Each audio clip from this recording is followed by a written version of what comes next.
Oi, pessoal. Raul Lamarca aqui. Estamos reunidos mais uma vez para a gravação do segundo episódio do podcast do Raul Lamarca. Hoje nós temos uma convidada muito especial, a Beatriz Ubaldo.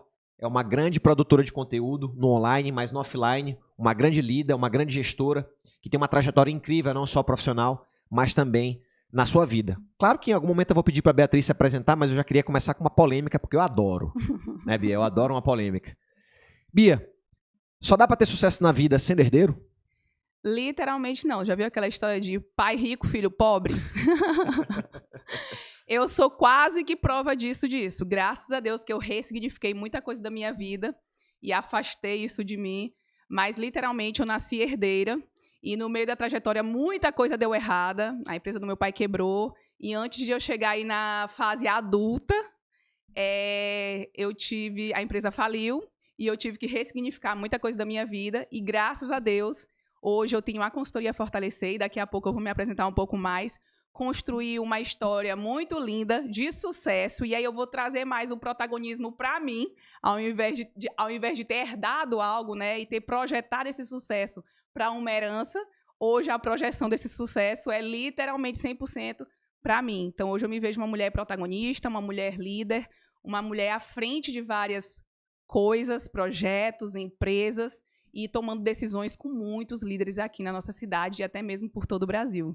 Legal, muito bom. Então vamos fazer de trás para frente, né? A gente começou falando de como a Bia está hoje, mas vamos começar lá de trás. Você tem uma história muito interessante que acredito que muita gente quer saber também, né?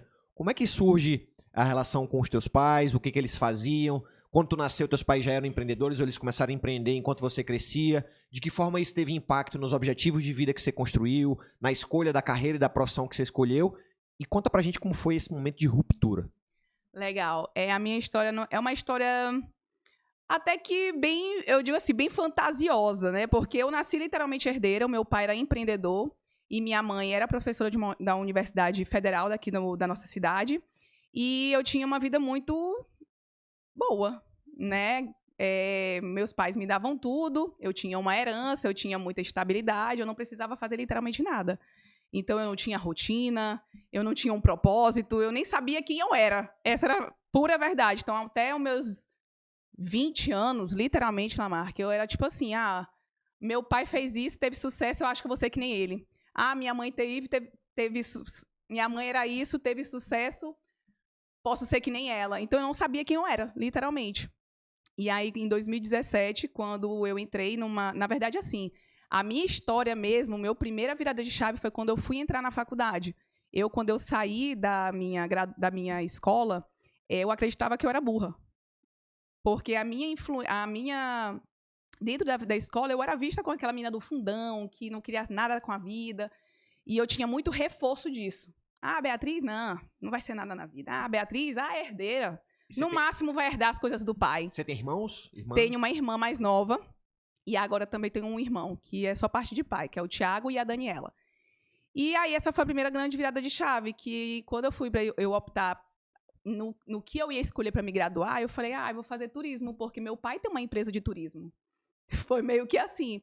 E aí a vida fez uma reviravolta, literalmente. E aí, por sorte, eu digo assim, acho que foi Deus, literalmente. Eu sou uma pessoa que tenho muita fé e acredito muito nisso. Deus falou assim, Beatriz, nós não vamos abrir a turma de turismo e você vai ter que cursar algumas disciplinas de turismo em administração.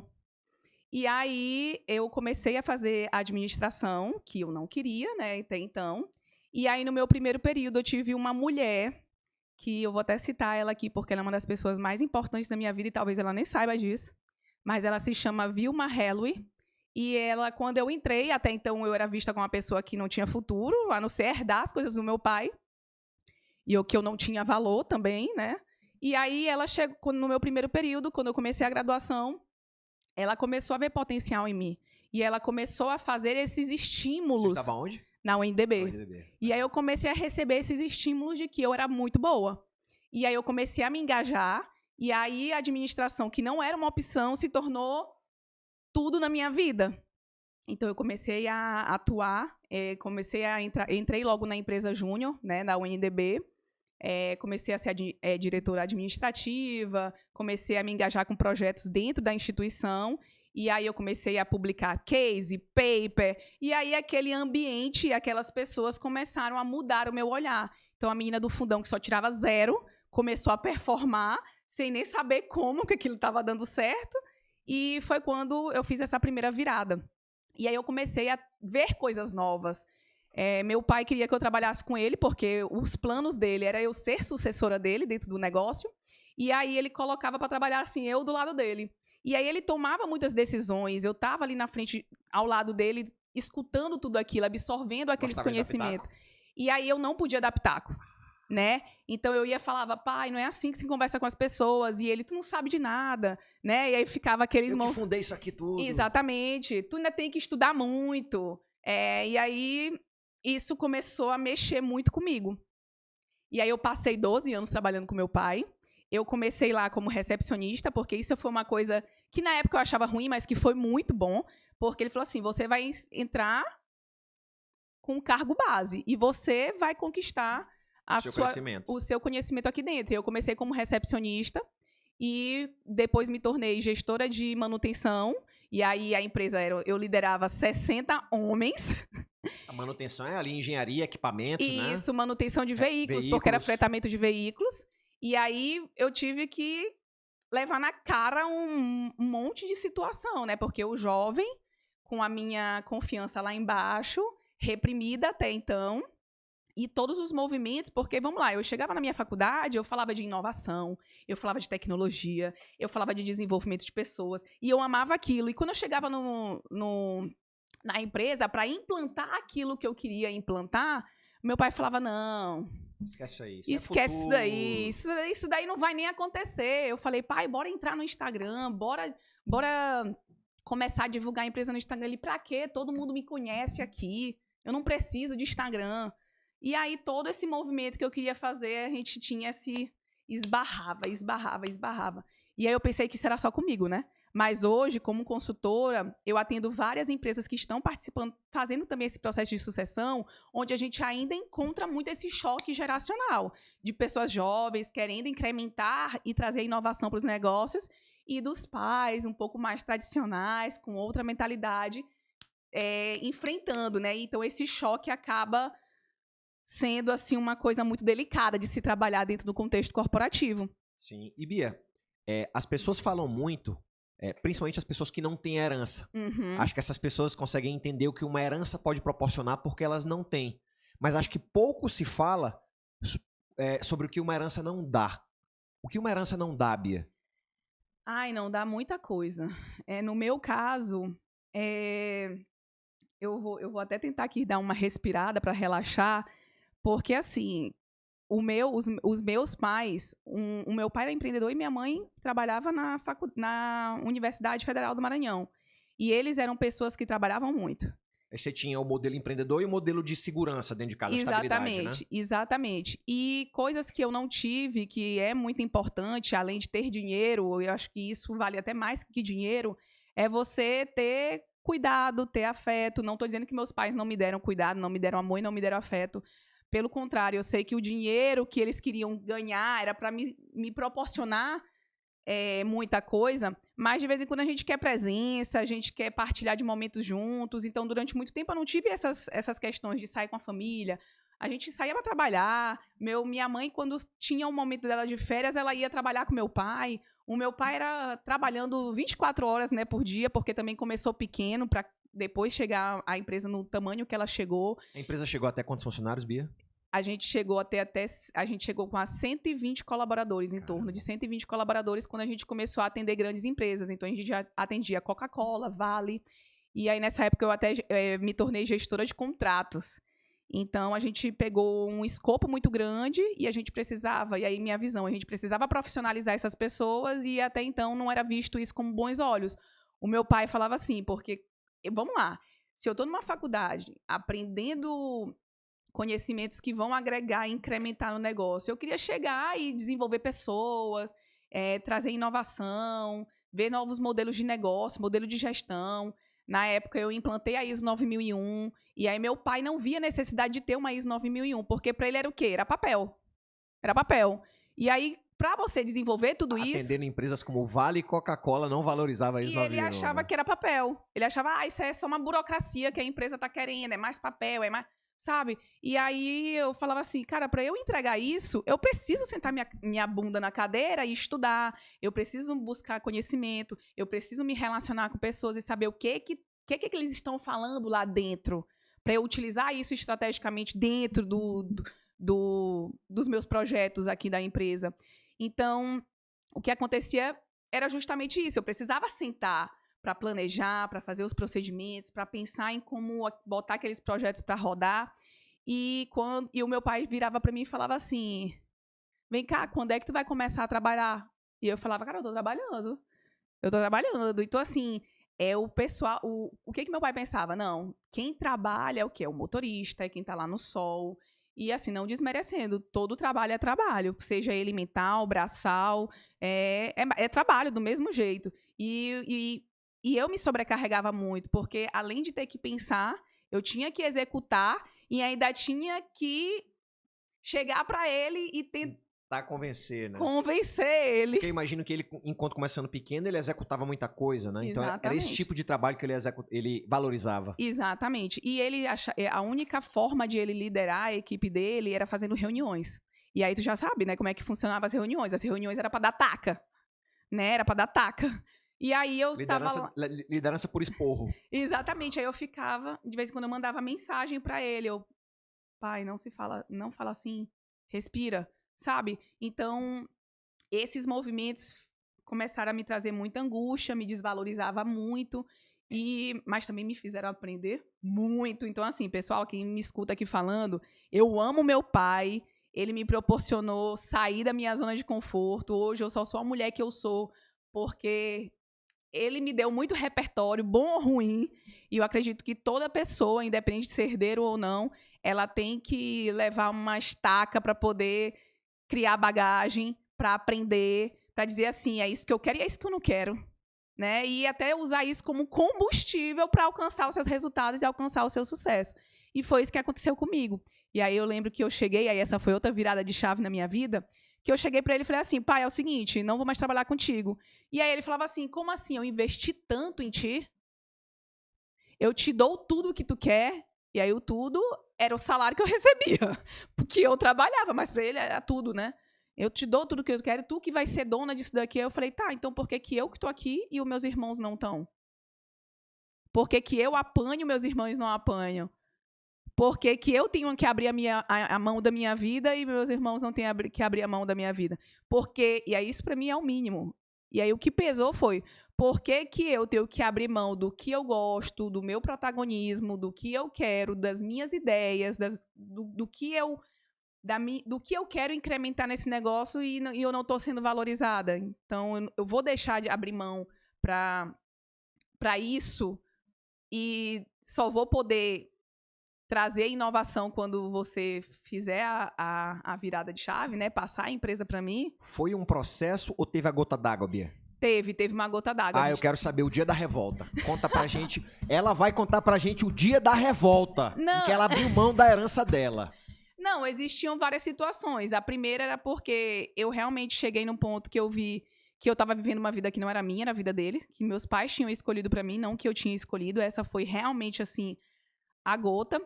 E, assim, tem situações que todo ano, meu pai, no começo do ano, ele me chamava para uma reunião.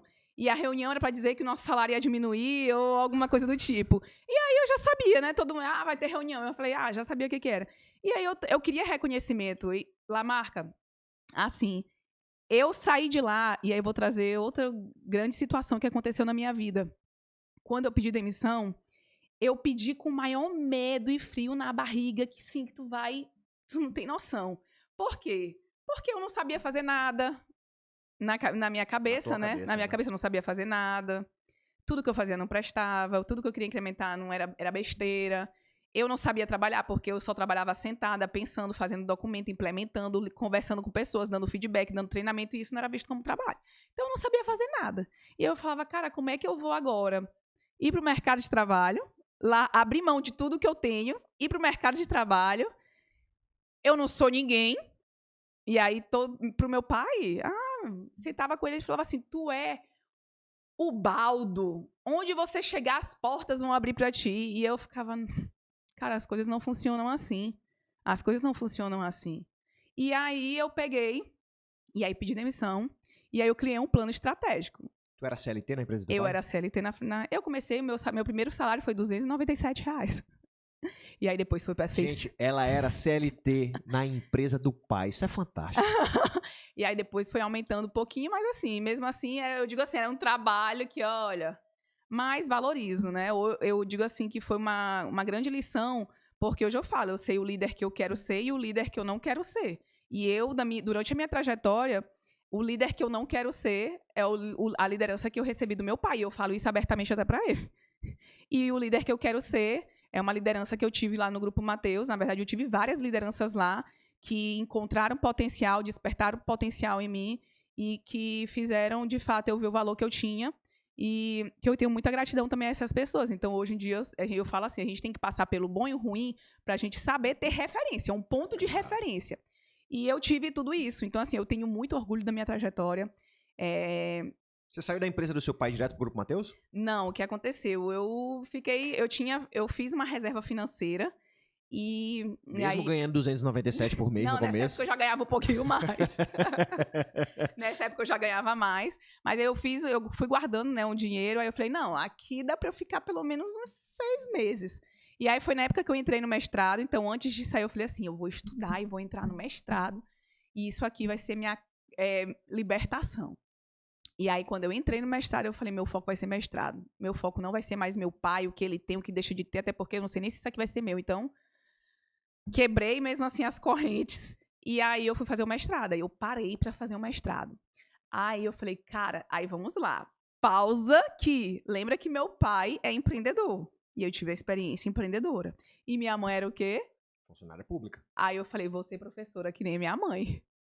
Ops. Em nenhum momento eu me colocava como protagonista. Só migrou a referência. Eu migrei a referência. Aí eu peguei, fui pro mestrado, comecei a estudar. Não deu certo o jeito do meu pai, vou tentar da minha mãe. E bem isso, literalmente isso. E aí, quando deu 4 meses, na verdade, quando deu 2 meses, eu já tava inquieta. Meu pai eterno do céu. Eu não consigo ficar parada. Com o que vai ser na minha vida? E agora? Aí eu falei, não, tá no momento de... E teu mestrado era aquele mestrado que tinha muito... Desculpe o termo, só tem adulto acompanhando a gente aqui, mas aquele mestrado que tinha muita masturbação mental. Não, total, né? Sempre... Nossa, meu Deus. Mas aí... foi uma experiência muito positiva, porque, claro, além do conhecimento, porque, assim, eu digo assim, qualquer instituição que tu passe, quem faz, na verdade, o nome é você. A instituição, ela te dá 10% e os 90% é contigo, né? A forma como você processa aquelas informações. Se você tá vendo que você não tá sendo alimentado da maneira que você precisava, né, daquele conhecimento, daquele alimento, você tem que ir atrás do seu alimento. Então, eu sempre fui assim, né, de ir atrás do que eu queria. E aí foi quando eu falei, cara, não, tenho que me movimentar. E aí eu elaborei um plano estratégico. Eu falei, cara, se for para eu entrar no mercado de trabalho, eu tenho que entrar numa grande empresa. Porque eu quero aprender com os melhores. E aí eu lembro até hoje, eu botei no meu plano assim, eu quero entrar ou na Vale, ou no Grupo Mateus, ou na Equatorial, e na época, na GUP. Na GUP não, gente, desculpa. Na Nidu, que a Nidu foi pra GUP, mas na época era na GUP. Na Nidu. Na Nidu. Lá no Black Swan. Isso, na Black Swan. E aí eu peguei, e aí enquanto eu tava nesse plano e fazendo e tudo mais, eu nunca gostei de ficar parada, sempre me movimentei. E aí me chamaram para fazer parte de um projeto que se chamava Programa Oportunizar. E tu vai rir também disso daqui, mas vamos lá. E aí faz parte da vida. E aí no Programa Oportunizar era literalmente uma instituição sem fins lucrativos, onde a gente capacitava profissionais para o mercado de trabalho. E aí meu salário era R$0. E aí eu queria... De 297 para 0. Foi para R$0. E aí eu queria pela experiência, por estar em movimento, por não ficar parada e por visibilidade. Eu falava, tá, isso aqui pode ser que eu não ganhe nada, mas na frente isso pode me trazer projeção. E hoje, não sei se tu já escutou isso, tem muito coach / vendedores no digital que falam assim, eu não aceito pessoas dando consultoria de graça. Eu não aceito a pessoa trabalhando de graça. E eu fico, cara... Que merda é essa? Isso pode fazer parte da vida de qualquer pessoa. A pessoa fazer algo de graça faz parte. Eu fiz isso nessa época, que eu estava desempregada, e fiz isso na época que eu montei a consultoria Fortalecer.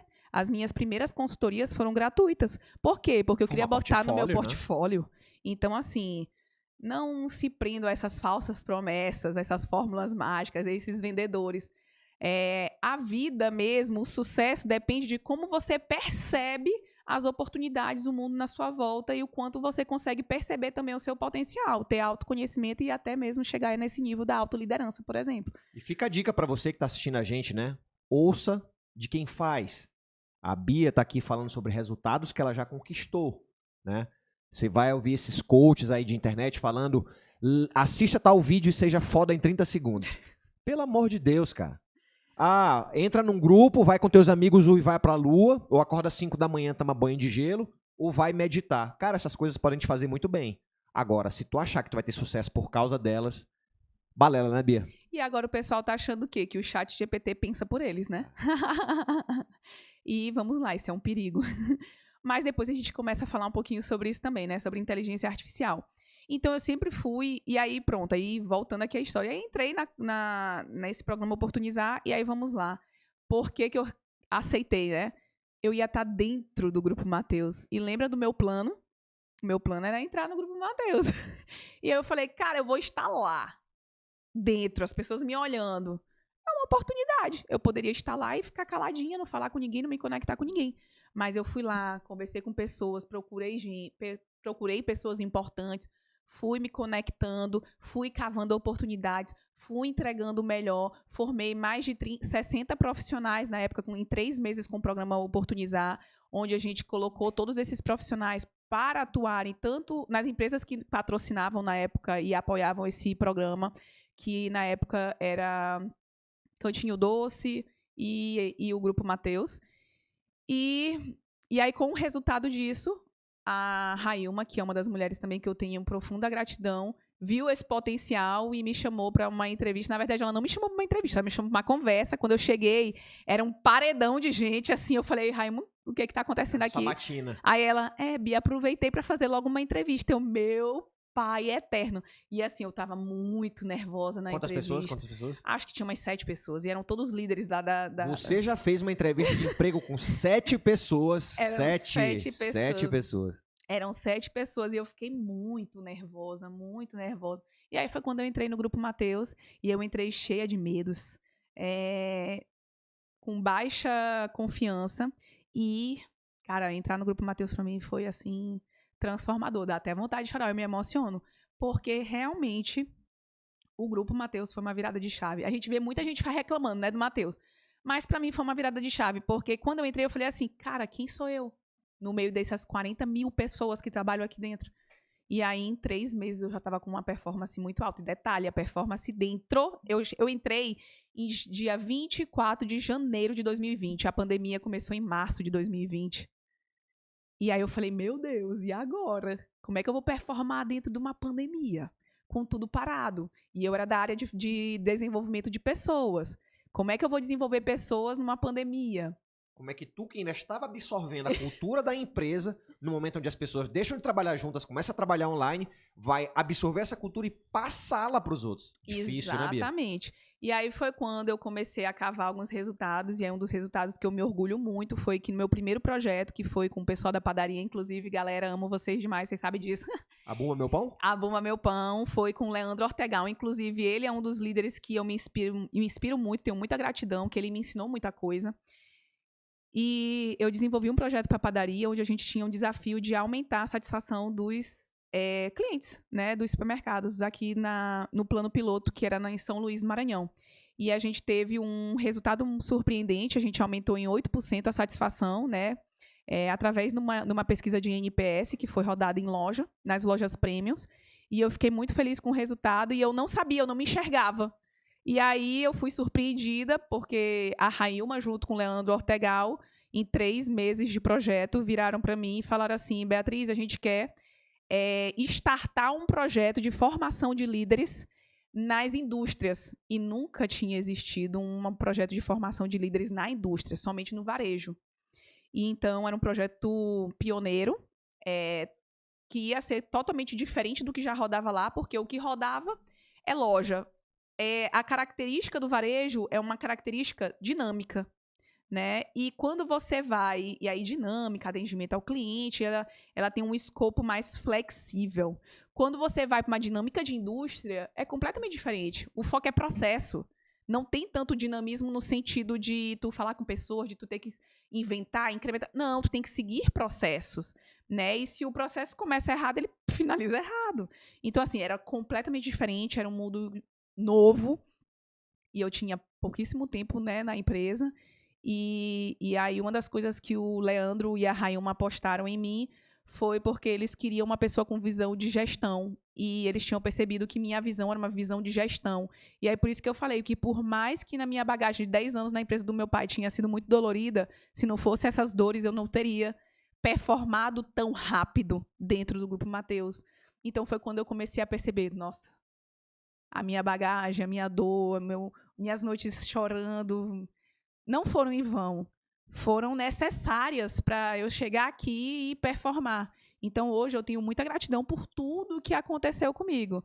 Muitas sessões de psicólogo? Sim, por que não? Até hoje eu tenho meus acompanhamentos psicológicos e eu faço questão disso. Porque eu sou líder, eu sou gestora, eu não lido com problemas, eu lido com problemas, processos, eu lido com pessoas e com o problema das pessoas. Então, a gente tem que saber também a forma de como acolher as pessoas, como cuidar das pessoas. Se eu não estiver bem, Lamarck, como é que eu vou transparecer para a minha equipe, liderar a minha equipe, acolher a minha equipe, dar suporte para a minha equipe? Então, eu preciso estar bem.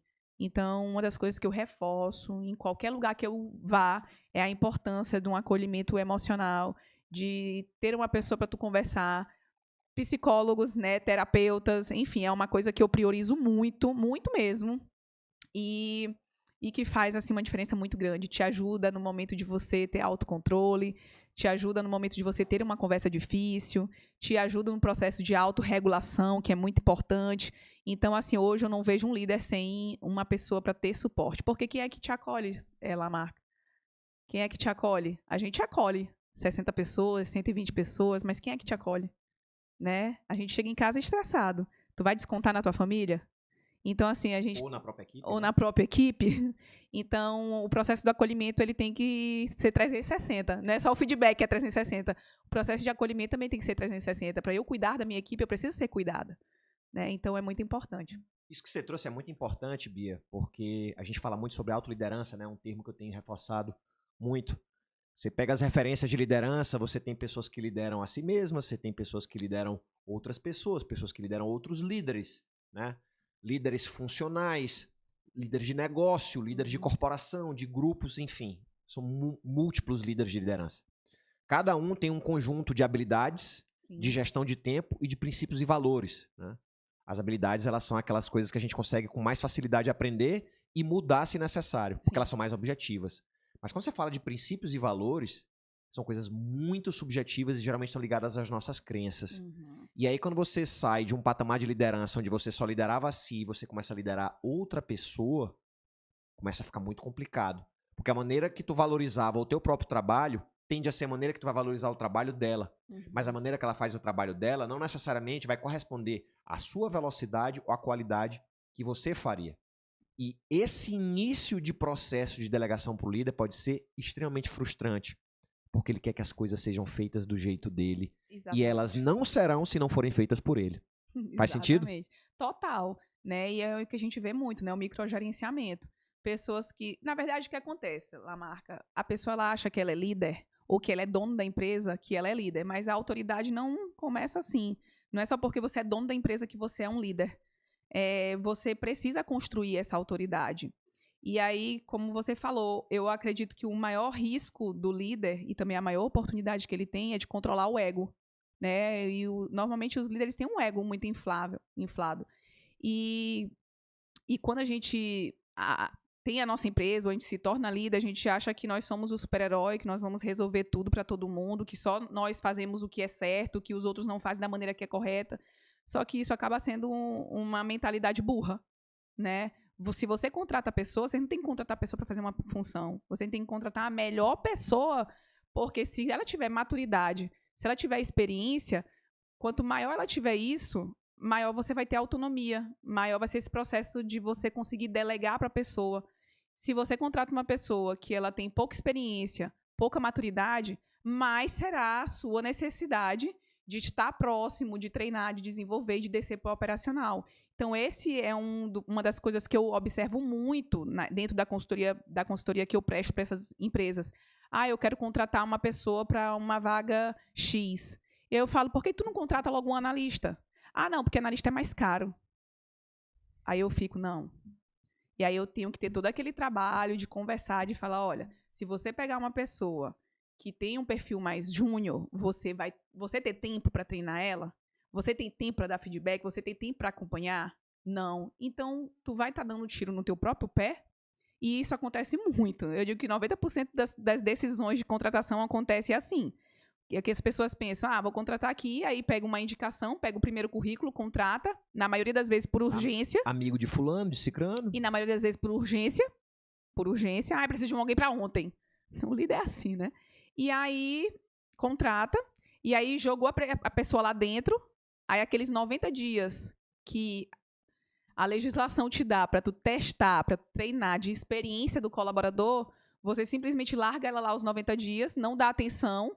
Quando passa os 90 dias, ela é efetivada e você perdeu a oportunidade de desenvolver essa pessoa e, de repente, saber se era a pessoa certa que você deveria estar contratando. E durante esse período perde oportunidades incríveis de dar o feedback. Exatamente. E depois de 6 meses, depois da pessoa efetivada, entende que deveria demiti-la, mas não demite por culpa. Exatamente. Porque não tive tempo para treinar, e aí começa a se sentir culpado. E ainda tem, eu digo que isso é o mínimo. Quando você está no período de 90 dias, vários encargos, né, não entram ali naquele processo de rescisão. E depois dos 3 meses, dos 90 dias, para você demitir, os custos aumentam até três vezes mais, né? Os custos da demissão. Então, acaba sendo um tiro no pé, literalmente. Então, Bia, você comentou pra gente exemplos que você segue, coisas que você trouxe, características e comportamentos que você introjetou sobre liderança. Você citou o case de uma liderança que você teve no Grupo Mateus, né? Que você segue. E você citou também comportamentos, ações, talvez posturas do que não fazer com o seu pai, né? Mas entre aquilo que você segue de outras pessoas e aquilo que você decide não seguir, o que hoje, com tanta experiência que você já tem, né, para compartilhar aqui com a gente, o que hoje é seu? Hoje eu me vejo como uma líder humana. E aí, Lamarca, quando eu falo humana, não é porque eu quero romantizar ou porque eu estou entrando no hype. Não. Eu sou muito preto no branco, muito objetiva. E quando eu falo de não romantizar, eu não romantizo mesmo. Se vocês forem no meu Instagram, então aproveitem também, @BeatrizUbaldo, vocês vão ver que eu falo como é que é a liderança. É suor, é tapa na cara, são momentos difíceis, são tomadas de decisões difíceis. Quando eu vou demitir alguém que é preciso demitir, eu demito. E eu chego lá, sou objetiva. Quem me olha fazendo a demissão fala assim, Beatriz, meu Deus, tu tá muito tranquila. E eu falo, cara, são ossos do ofício. Se a pessoa não está entregando do como ela deveria entregar e seguindo a conduta correta, porque quando eu vou fazer um processo de desligamento, eu não levo em consideração a entrega ou a performance. Eu também levo muito em consideração a conduta da pessoa, o comportamento da pessoa. Então, é essa junção.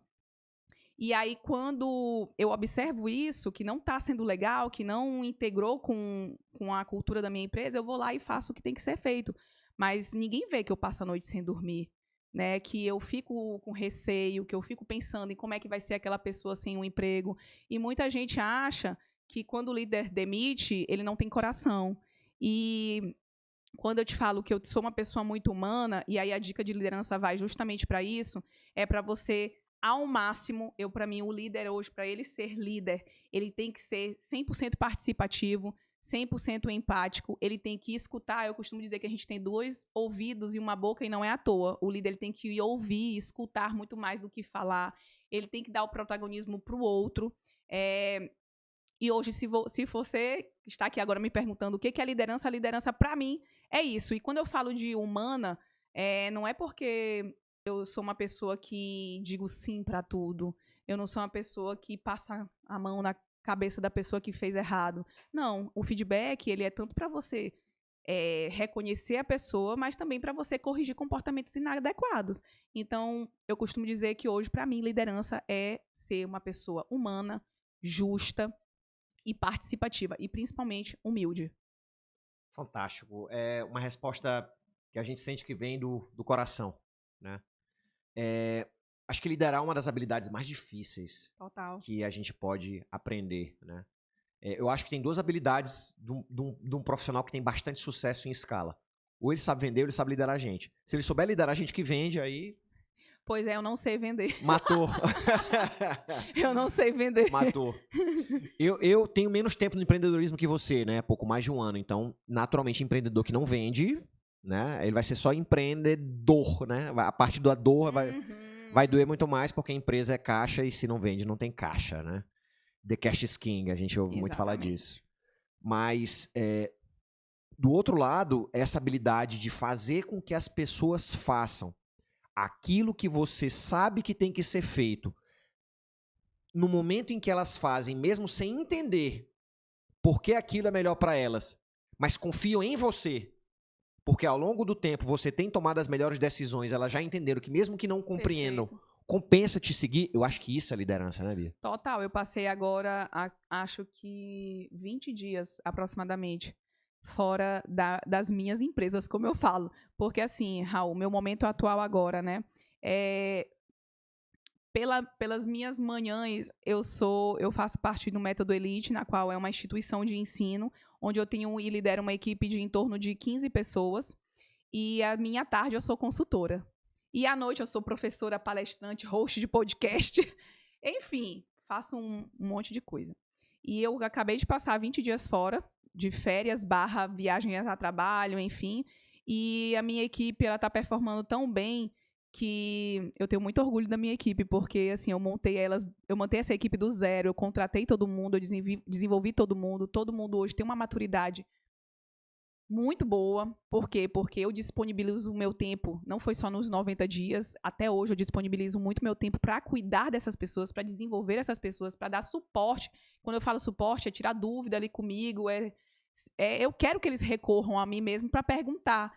E de vez em quando até eu instigo eles a resolver. Não, como é que tu resolveria? E aí eles me trazem a solução, eu falo, tá, toca do jeito que tu tá me trazendo aqui como solução. Então eu tenho uma equipe que performa muito bem. E aí eu passei esse tempo fora e tranquila. Claro que isso não significa que eu fiquei fora do meu celular, não significa que eu não acompanhei, não significa que eu dei um alô e como é que estão as coisas por aí. Então, muitos dos líderes, eles pecam aí, que eles delegam e largam, né? E também não ou por outro lado, essa maturidade. São controladores e microgerenciadores. Total, né? Espera, não, eu vou sair aqui. Nem viajam, né? Porque quando ele tá nesse nível, ele realmente tá... Não tira férias. Exatamente. Qual é o equilíbrio, Bia? Existe um equilíbrio? Vamos lá. Eu acredito que tudo depende da tua equipe, do teu momento, no momento que eu digo assim, o momento da tua empresa, né? Da tua vida também, né? Como é que tá a demanda com o filho, com o casamento. Total. Você tem que equilibrar todos os aspectos da sua vida, porque também um grande erro é que normalmente a gente acha que a gente tem duas vidas. Uma pessoal e uma profissional, sendo que a vida é só uma. Então, você tem que equilibrar todas essas áreas da vida. Área financeira, familiar, saúde, trabalho, profissão, enfim. Você tem que equilibrar isso tudo. E claro que é normal ter áreas que você foca mais e áreas que você foca menos. Se você tem consciência e lida muito bem com isso e tá tranquilo, consegue dormir à noite, ok.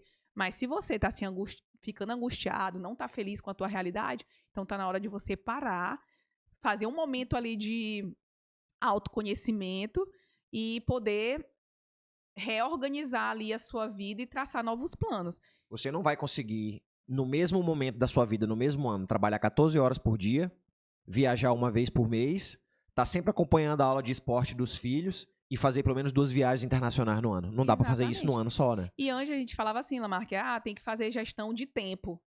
Hoje não é gestão de tempo, é gestão de energia. Né? Fala muito de gestão de energia, que envolve o tempo, claro. Sim. Então a pessoa ela tem que ter muito essa...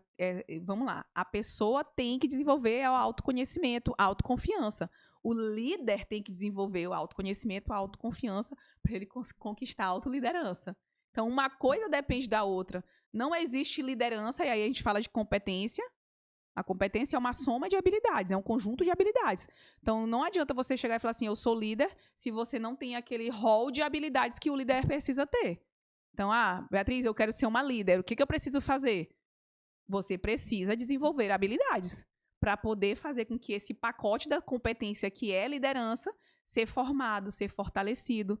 E hoje o que eu faço é justamente ajudar esses líderes a fazer isso, a desenvolver habilidades para chegar numa performance como liderança. Fantástico, Bia. E assim, a gente, quando fala de liderança, em algum momento esse assunto vai tocar em gerações, né? Ou porque a gente está se encaminhando para daqui a alguns anos, quando a geração alfa entrar no mercado de trabalho, a gente poder a possibilidade de ter 5 gerações trabalhando juntas. São 5 gerações com backgrounds diferentes, 5 gerações que tiveram tecnologias introduzidas nas suas vidas em momentos diferentes, pessoas que tiveram a construção de relacionamentos afetivos ou de amizade utilizando tecnologia ou não em momentos diferentes, pessoas que viveram pandemia, pessoas que amadureceram durante a pandemia, pessoas que nasceram durante a pandemia. Sim. Né? Tudo isso vai começar a confluir. Né? E você falava muito sobre como o líder precisa fazer aquilo que é necessário, mesmo quando seja doloroso, mesmo quando não seja prazeroso e até quando ele não quiser. Ele tem que trabalhar quando é aniversário de um parente, né? Ele tem que trabalhar, às vezes, quando ele está doente. O empregado não precisa fazer porque ele não toma risco, mas o líder toma risco e ele precisa fazer. Né? Então, como associar essas habilidades, mas também um conjunto de crenças e de comportamento exigido de um líder para uma geração como a geração Z, que já está no mercado de trabalho, e uma geração alfa, que vai começar a entrar nos próximos anos. Né? Para pessoas que lidam muito com imediatismo, para pessoas que têm muito mais opção do que nós, que tínhamos no período de vida em que eles estão entrando no trabalho, e que o excesso de opções não parece ser uma dádiva, parece ser uma maldição. Como essas pessoas podem ser lideradas no mercado de trabalho e de que forma você vê essas gerações como futuras líderes? Assim, na verdade, eu me preocupo muito, porque eu acho que a pandemia ela veio para isso, para a gente não estar preparado para absolutamente nada. E o mundo tem mudado muito. E assim, Lamarca, a minha previsão, até porque os estudos estão aí, Fórum Econômico Mundial e tudo mais, é que até 2030 nós vamos ter muitas vagas de emprego e poucas pessoas trabalhando, aptas para trabalhar nessas vagas. Por quê? Porque as funções estão mudando, os cargos estão mudando, o mundo está mudando, o comportamento está mudando. E a preocupação que a gente tem hoje é porque, vamos lá, antes a gente contratava as pessoas pelo perfil técnico. Até hoje isso é um fator influente, que influencia muito, né? Que a gente precisa olhar. Não só de contratação, mas até de promoção, né? Exatamente. Tu pega o melhor técnico, sabe se já tem um chavão.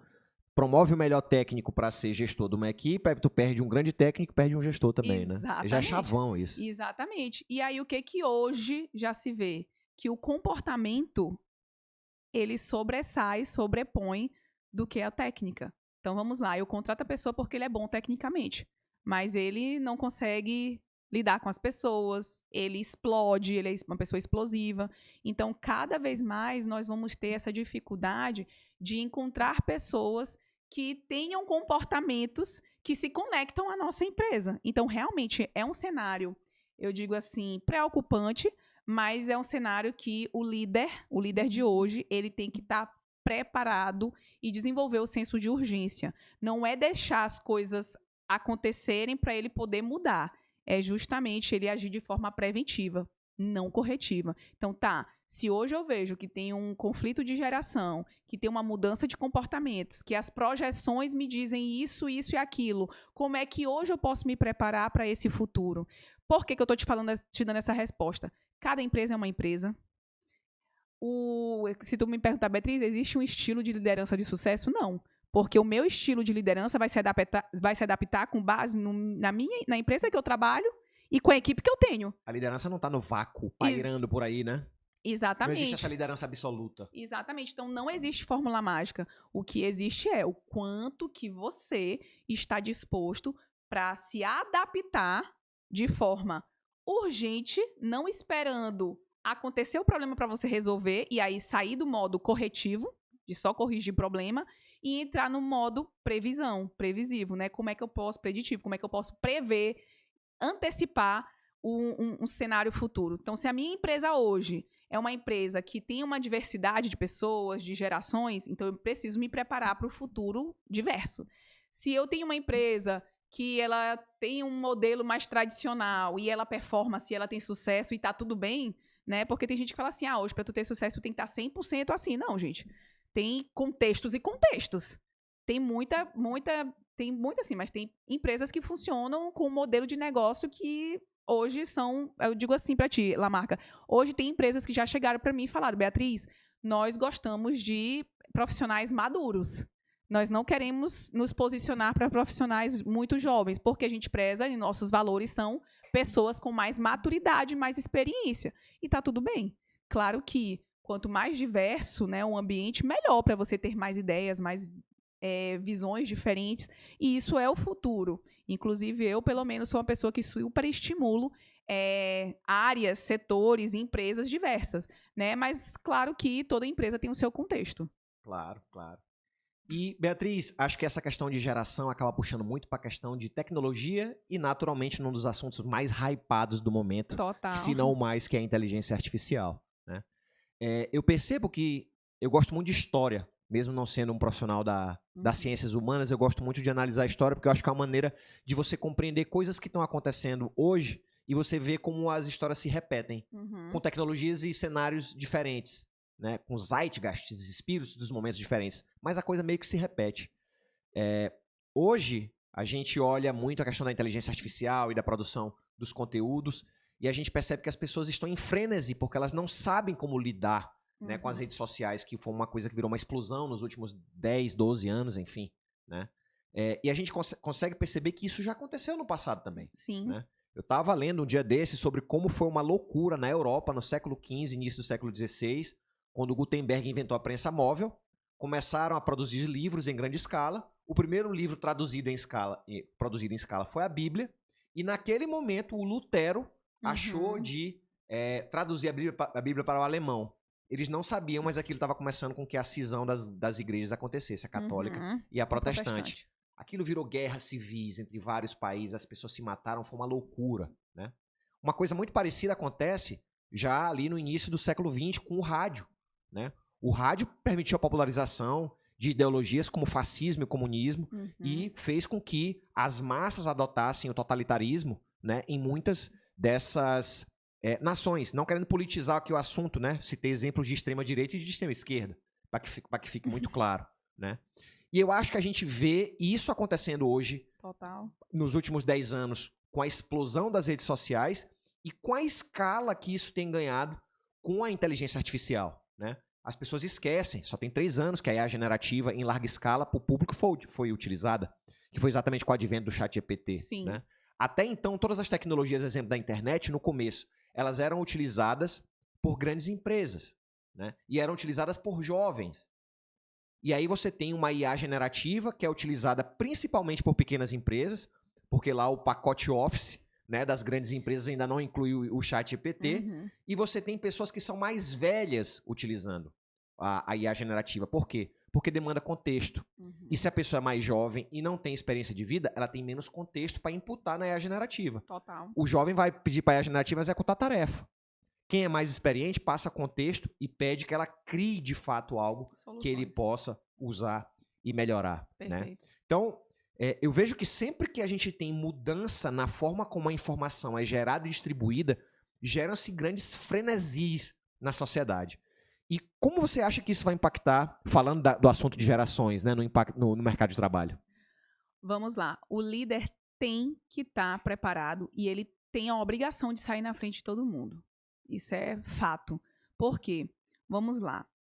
Hoje, como você mesmo falou, as pessoas entram ali, jogam o que ela quer, o chat vai te dar todas as respostas, a pessoa vai pegar, fazer um Ctrl+C, Ctrl+V e ele vai te entregar como para gestor. Tá aqui, gestor, que tu me pediu.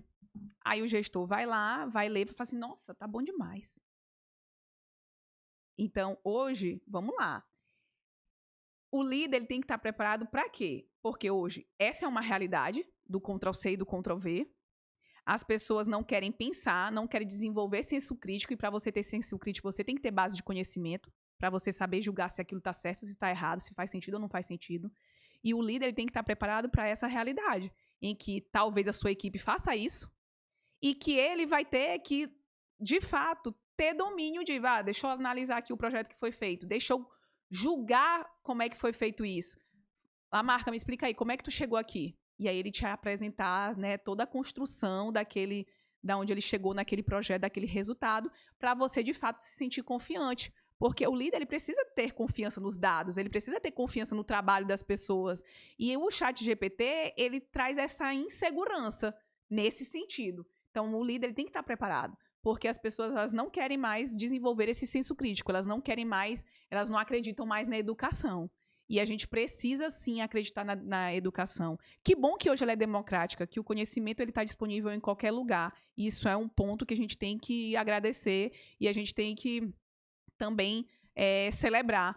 Mas a gente tem que tomar cuidado em relação a isso. Porque até que ponto aquilo ali está facilitando e até que ponto aquilo ali pode ser um perigo para a nossa empresa, para a nossa tomada de decisão. Será que aquele dado corresponde? Será que aquela pessoa tem um conhecimento para imputar aquelas informações e receber as instruções necessárias? Como é que está o senso crítico dessa pessoa? Ela tem a percepção, ela tem a vivência? E aí vamos puxar também para uma outra informação a respeito da liderança. Tu não tem uma IA para ser líder. Porque liderança é dia a dia, é você estar com uma pessoa de frente, é você dar um feedback, você até pode pedir para ela, como é que eu posso dar um feedback relacionado a isso? E como aí você demitir da maneira correta. Ela vai te trazer as informações, mas se você não for lá, não se preparar, não ficar testando, treinando, se desenvolvendo, fazendo com pessoas, você não vai absorver aquela bagagem. Então, você não pode ficar refém da inteligência artificial. Você não pode usar ela para ser seu cérebro. Você que é o cérebro. Ela é uma ferramenta de produtividade, é uma ferramenta de trazer novas ideias, um brainstorm. Mas quem toma a decisão é o líder. Quem é responsável pela entrega do projeto é o líder. E se a sua equipe está entregando de maneira errada, a culpa é sua, líder. Eu acho que você trouxe um ponto fantástico, né? Em relação à inteligência artificial e à liderança. Acho que a coisa mais importante que o líder pode construir numa empresa ou numa equipe é a cultura. Total. É a forma como as coisas são feitas. É a mentalidade. É aquilo que é premiado e aquilo que é punido. E eu acho que não existe inteligência artificial até hoje capaz de fazer isso. Sabe por quê? Porque as culturas empresariais e organizacionais ainda são artesanais. Sim. É o líder como um artesão que precisa construir aquilo naquele consenso que ele vai construindo, naquela influência que ele vai diariamente construindo com a sua equipe. Perfeito, vou te dar um exemplo. Você vai chegar aqui e vai falar assim, chat, eu preciso fazer uma reunião com uma equipe para poder alinhar alguns processos aqui dentro da minha empresa. Como é que você me ajudaria a fazer esse processo? Um exemplo. Aí botou lá o prompt e ela te deu uma resposta. Você vai precisar marcar uma reunião, tal dia, ela te manda ali, né, até o escopo de como é que tu vai abordar. Mas vamos lá, ela te trouxe um plano. Primeiro ponto é, você está preparado para executar? O segundo é, você vai executar? Tem gente que trava aí. Tem muito líder que trava aí. Por quê? É porque eu não gosto de conversar com as pessoas. Porque eu não gosto de ter conversas difíceis. Porque fulano que está aqui na minha empresa é meu filho, é meu pai, é minha mãe. E aí, não vou falar isso porque pode ser que lá em casa as coisas fiquem estremecidas. Então, a cultura é muito disso, né? Cara, se a gente está numa empresa, é empresa. Não, a gente tem que saber quais são as regras do jogo. Se as regras do jogo são é essa para todo mundo. Não é para você vai ter um cuidado especial porque você é meu filho. E isso meu pai me ensinou muito bem. Eu não era filha dele lá dentro. Eu era mais uma pessoa que eu recebia punições como qualquer outra pessoa. Punições no sentido assim, tá? Da palavra, foi até muito... Mas tá entendendo da forma que eu tô falando. Então, é muito importante o líder ter esse tato de que, cara, se tu não for lá e fizer, as pessoas vão estar lá para apontar, porque a tua equipe, na maioria das situações, ela está lá para duas coisas. Chamar a sua atenção ou duvidar de você. E se num momento como esse, que era para você ter uma conversa, que era para você fazer uma reunião e você não fez, em algum momento elas vão bater na porta e vão cobrar. Mas quando o fulano fez aquilo, você não chamou ele para conversar. Você não aplicou uma medida disciplinar. Você não fez uma reunião ali para tratar aquilo ali. Então, vamos lá, ele trouxe o plano. Mas a execução é muito importante. Mas tem um outro ponto que vai além da execução. É transformar isso em cultura, como tu mesmo falou. Tá, então eu vou fazer uma reunião pontual, daqui a um mês a gente sabe que vai acontecer isso de novo. Porque problemas são assim. Empresa é assim. Então, e principalmente se for comportamento, vai acontecer constantemente. Então, se você não fizer somente uma reunião, não resolve. É acompanhamento. E é aí que muda o jogo, porque o líder, ele tem responsabilidades diferentes do seu liderado. O líder, ele tem o papel de acompanhar. E 80% da sua liderança é acompanhamento de pessoas. É acompanhamento de pessoas. 10 minutos é estratégia, 10 minutos é você tendo que organizar suas tarefas dia a dia, ali seu planejamento, e 80% é acompanhamento de pessoas. E quando eu falo acompanhamento de pessoas, é dos processos que vão entregar resultados. Então, você precisa acompanhar essas pessoas. Então, a reunião, ao invés de ser vai ser toda semana, todo mês. E aí, quando a gente entra na área comercial, por exemplo, é todo dia, né? Todo dia a gente solta e no mesmo dia a gente faz reunião para fazer o fechamento. E aí, mais uma vez, depende da cultura, depende do estilo, depende do tipo de empresa, né, do ramo que a empresa ela está ali configurada, depende das pessoas que fazem parte e dos rituais. Porque também não adianta tu enfiar um monte de ritual. E aí, vamos lá, na época da pandemia aconteceu muito isso, né? Vamos cumprir a cartilha, os métodos. Não, e reunião atrás de reunião. Então, ninguém conseguia trabalhar porque era só reunião. E aí, até que ponto os rituais estão excessivos, as reuniões estão excessivas. Então, tu tem que pegar ali o feeling para poder tu saber conduzir aquelas pessoas de uma maneira correta. Porque o cara trabalhava num ambiente onde ele tinha a presença física de todo mundo e as pessoas não tinham corda sozinha, e pela a falta de capacidade dele de influenciar aquelas pessoas a seguir determinada rota, ele tinha que ficar no chicote. Uhum. E como é que toca o chicote no online? Pois é, completamente. Muito difícil, né? Completamente difícil. E aí, vamos lá. O líder que ele dominava a equipe, ele confiava. E aí, talvez, ele teve que adaptar só o formato de fazer isso com ela. Porque o líder que domina, ele acompanha. Ele marca feedback quando as entregas não são entregues.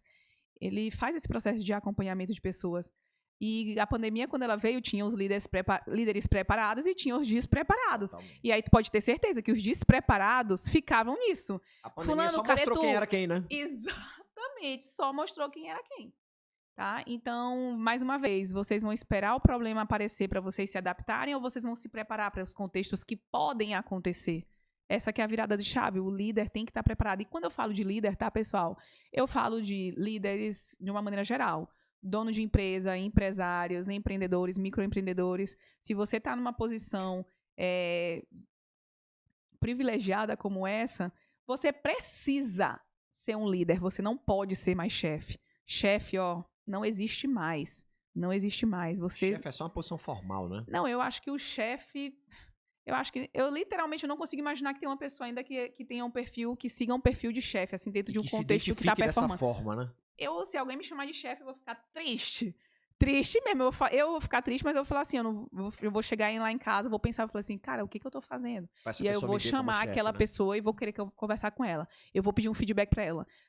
Fulano, naquele dia você falou que eu era um chefe. Pô, eu quero sua ajuda pra poder me desenvolver. Me fala aí o que eu preciso melhorar. Então, vamos lá. O seu cliente é o seu termômetro se você presta serviço para o cliente. O seu time é um termômetro da sua liderança. Se você não escuta o seu time, você não sabe se você está bem. Se a sua liderança é, de fato, uma liderança que está sendo efetiva dentro da empresa, que está fazendo a diferença, que está dando certo. Você precisa do seu termômetro, você precisa das pessoas, precisa conversar com as pessoas, fazer essa liderança de forma participativa. Não é só você que dá o feedback, você também tem que colher o feedback. Gente, a gente teve esse toque incrível hoje aqui com a Beatriz Ubaldo, uma pessoa que mostrou pra gente que você não precisa de uma herança para ter sucesso e que você pode sim encontrar o seu caminho, mesmo se for demitido da empresa do próprio pai e até se você estiver desempregada. Bia, olhando para aquela câmera ali, eu queria que tu desse um conselho para as pessoas que passaram por várias dessas situações de vidas aqui que você apresentou hoje pra gente. A primeira super dica que eu daria na marca é para a pessoa não esperar o reconhecimento pelos outros. Nunca ninguém vai te reconhecer. Ou pelo menos pode até te reconhecer, mas não era daquela forma que você esperava. Então, você tem que buscar literalmente protagonismo para você. E quando eu falo de protagonismo, literalmente é você se conhecer, ter autoconhecimento, é você ter atitude, é você chegar em um momento de performance que isso exige uma mentalidade extremamente de crescimento. Se você é líder, você precisa literalmente iniciar liderando a si, porque se você não tiver controle sobre você, sobre as suas emoções, sobre quem você é, você não vai conseguir liderar uma equipe. Depois que você consegue ter esse controle sobre si, você consegue aí sim saber como você pode contribuir para a vida do outro, porque a liderança é sobre troca e não é uma via de mão única, é de uma via de mão dupla. Então a liderança exige isso de você, para você ter mais empatia, para você escutar mais as pessoas. E aí depois, por último, você precisa sim, quando você conquista a liderança de si, a liderança do outro, você consegue de fato fechar e amarrar todos os nós e conseguir sim ter mais controle para você liderar o seu negócio, a sua empresa ou até mesmo o setor que você está atuando, a empresa na qual você está trabalhando, entregar mais resultados. Então, literalmente, você precisa estar nessa zona para você conseguir performar. E para isso, você precisa constantemente estar em movimento e não perder oportunidades. O Lamarca me chamou para vir para cá, mesmo com um frio na barriga, eu não queria perder essa oportunidade. E isso aconteceu em todos os momentos da minha vida. Até no momento que eu fui demitida, eu encontrei uma oportunidade. E foi outro grande momento de virada de chave na minha vida. Que eu falei, cara, se eu não me valorizar, se eu não me olhar, se eu não me reconhecer, quem vai fazer isso por mim?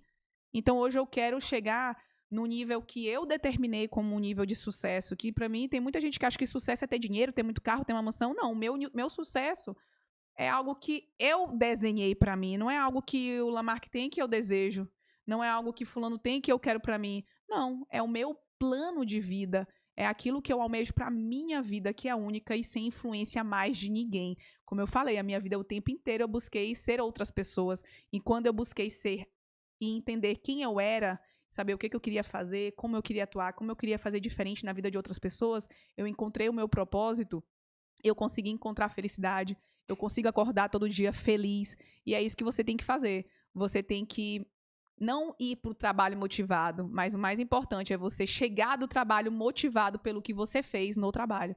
Então, isso é uma coisa muito importante que eu deixo aqui como dica para todos vocês que estão aqui nos acompanhando. Pessoal, toque incrível com a Beatriz Ubaldo, que história fantástica, que narrativa que acho que toca a todos aí. A Bia vem de uma história onde ela aparentemente deixa de construir a vida que ela tinha que ter para passar a encontrar a vida que ela queria de fato ter. Ela usou durante muito tempo a régua de outras pessoas, a liderança dos pais, que certamente foram bons pais, senão ela não teria seguido a régua dos pais. Né? Mas em algum momento ela entendeu também que precisava buscar o seu próprio caminho, imprimir sua marca no mundo. E parabéns, Bia, porque você vem fazendo isso muito bem. Você vem imprimindo sua marca no mundo. Ai, muito obrigada. Fico muito feliz de te receber aqui hoje. Esse foi o segundo episódio do nosso podcast. E até mais, galera. Tchau, tchau.